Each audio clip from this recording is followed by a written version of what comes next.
There is something happening inside your cockatoo's body right now that you cannot seize. Not illness, not disease. Something quieter than that.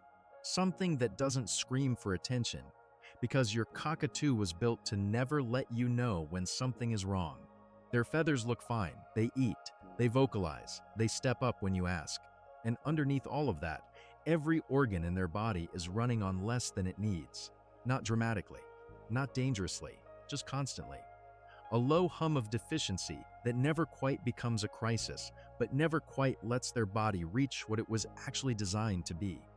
And the single thing that changes all of it, the one daily act that avian veterinarians rank as the most impactful lifestyle change a cockatoo owner can make, is sitting in your kitchen right now, untouched.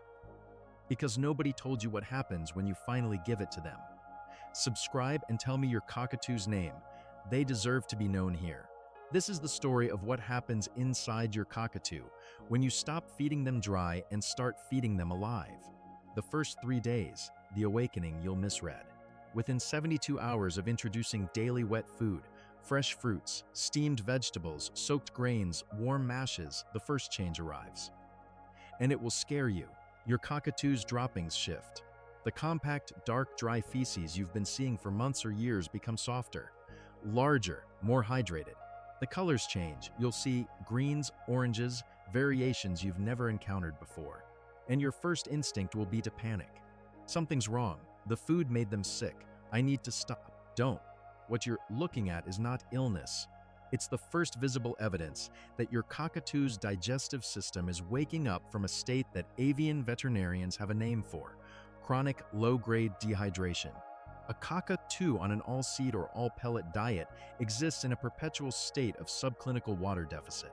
Not enough to collapse, not enough to show obvious symptoms, but enough to stress the kidneys, enough to thicken the blood, enough to force the body to pull moisture from internal tissue just to break down the dry mass sitting in the crop. Every single day, for years, in the wild, cockatoos eat rain-soaked vegetation, moist bark, dripping eucalyptus leaves, fresh fruit still wet from the canopy. Their digestive system was engineered for hydration delivered through food. When you introduce daily wet food, you are not adding a treat.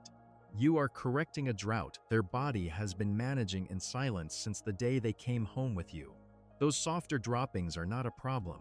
They are the first proof that something inside your bird just exhaled for the first time. But here's where most owners make their first critical mistake. They serve the food cold, straight from the refrigerator, and the cockatoo won't touch it. Not because they dislike the food, because cold food does not exist in their evolutionary memory. Nothing a wild cockatoo eats is cold. Everything is ambient temperature or warmer, sun-heated, rain-softened, body warm. Serve it at room temperature or slightly warmed. That single adjustment changes everything about whether the next phase even begins. Days 4 through 10. The surge. Somewhere around day 4, you'll notice something, and you won't be able to name it at first. Your cockatoo is louder. Not screaming louder, alive louder, more vocal, more animated, more willing to play, to explore, to move through the cage with an energy that wasn't there a week ago. You'll describe it the way almost every owner who reaches this phase describes it. It's like, I got a different bird. Here's what happened inside them. The bioavailable vitamins in fresh wet food, particularly vitamin A from orange vegetables and dark leafy greens, began replenishing cellular reserves that have been running on empty for months, possibly years. Vitamin A is the single most commonly deficient nutrient in captive cockatoos, and it governs the health of every mucous membrane in the body: the sinuses, the throat, the crop lining, the entire respiratory tract. A cockatoo deficient in vitamin A has been quietly struggling with chronic, low-grade respiratory irritation that you never saw because they never showed you. Slightly labored breathing hidden behind normal activity, occasional sneezing written off as dust, a throat that was never quite clear enough for the full range of vocalizations their body wanted to make. Within the first week of daily wet food, those membranes begin to heal. Oxygen moves more efficiently. And the bird you thought was normal turns out to have been running at 70% of their capacity the entire time you've known them. That surge of energy you're witnessing isn't a sugar rush. It's a body finally receiving enough fuel to show you what it was always capable of. This is also when the second mistake kills the process. Owners leave wet food sitting in the cage for half the day.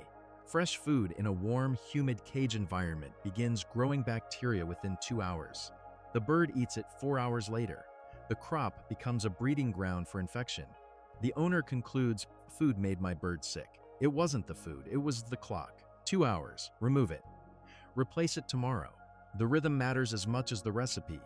And if your cockatoo hasn't touched the food by day 4, by day 7, by day 10, keep offering it. Cockatoos are neophobic. They can take up to 21 consecutive days of silent exposure before they voluntarily taste something new.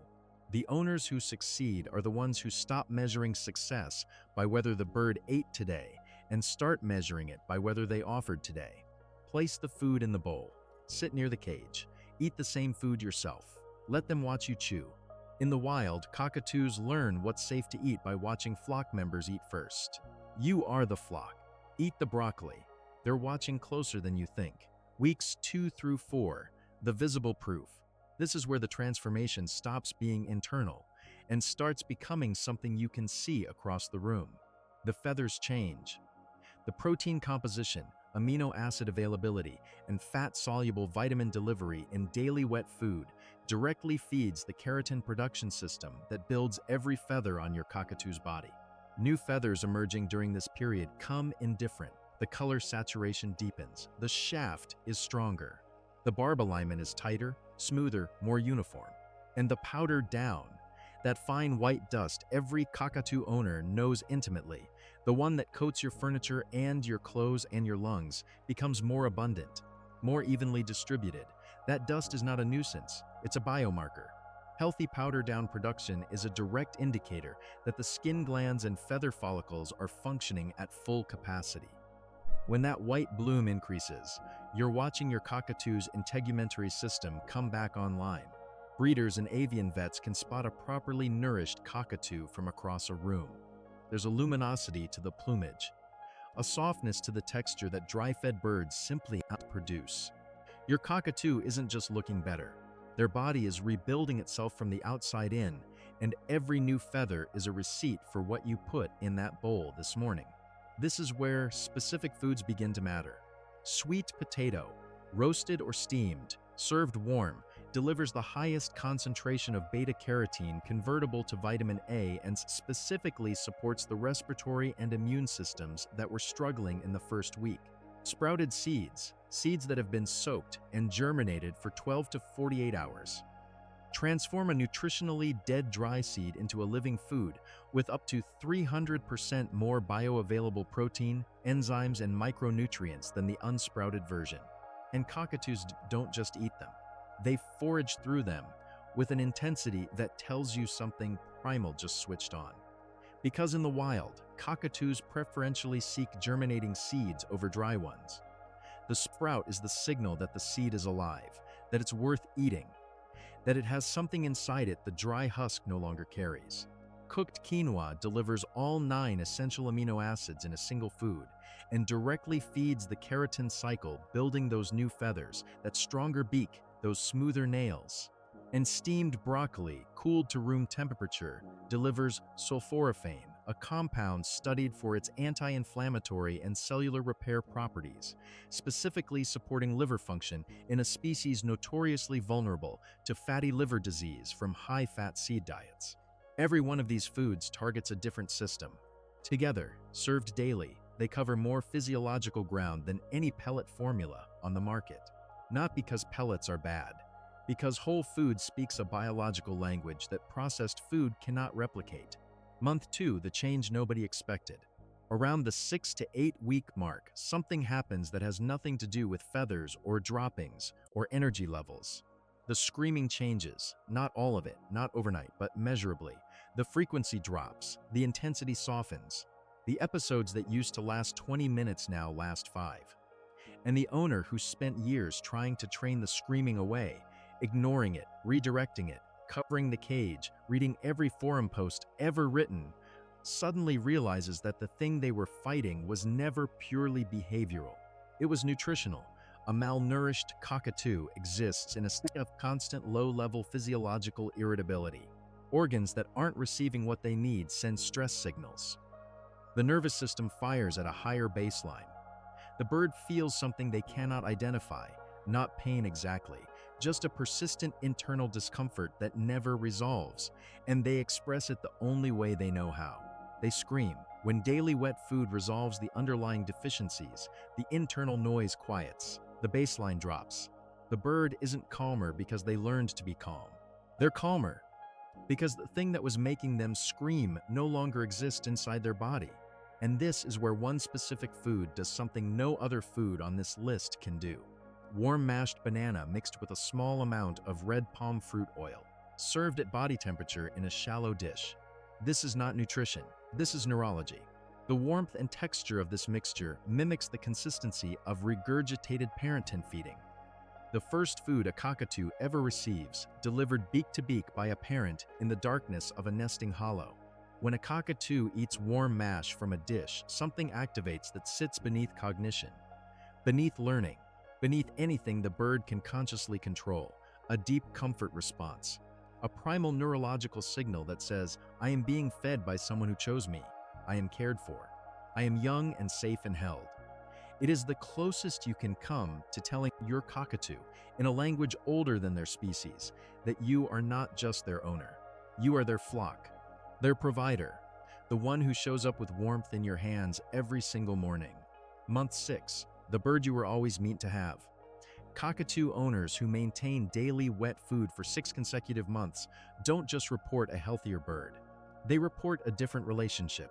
A cockatoo whose body is no longer in nutritional survival mode finally has the physiological bandwidth to redirect energy toward the things that make life with them extraordinary.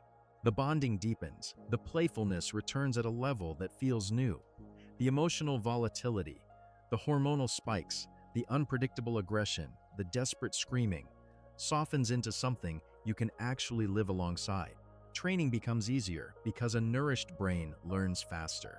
Affection becomes more frequent because a body that isn't compensating for deficiency has resources left over for connection. You didn't train a better bird. You built the foundation that lets the bird they always were finally come forward. And the heartbreaking truth underneath all of this is that it was never complicated. It was never expensive. It was never out of reach. It was sweet potato and broccoli and quinoa and sprouts and a warm banana mash served in a clean bowl every morning and removed 2 hours later. That's it. That's the whole thing. The single daily act that determines whether your cockatoo spends their life surviving inside a body that never quite has enough, or thriving inside one that finally does.